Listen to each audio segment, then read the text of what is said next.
Okay, if you haven't heard, and I'm sure you have, OpenAI recently committed to $1.4 trillion of expenditures to secure roughly 30 gigawatts of compute power over the next 6 to 7 years.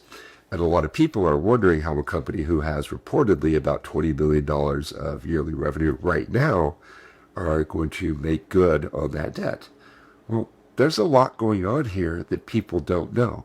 First, we're never going to see all of the complete inside financials that Sam Altman and Satya Nadella have access to, and thus we're not going to have the confidence that they do.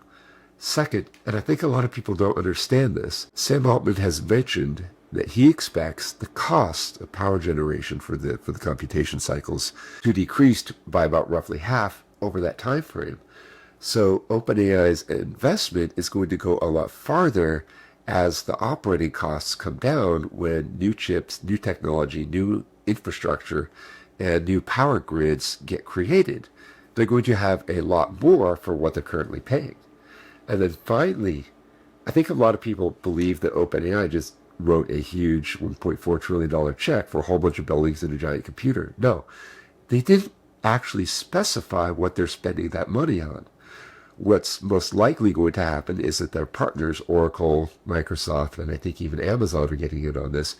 They're going to be the building owners. They're going to be the power generation owners, while OpenAI simply commits to purchasing energy output from them over the course of time. So really, there's a lot of strategy involved, a lot of things we're not aware of, but also a lot of ignorance and a lot of not being able to understand exactly what's going on that form the foundation of why people don't understand how OpenAI is going to pay back all of this money that they've committed to.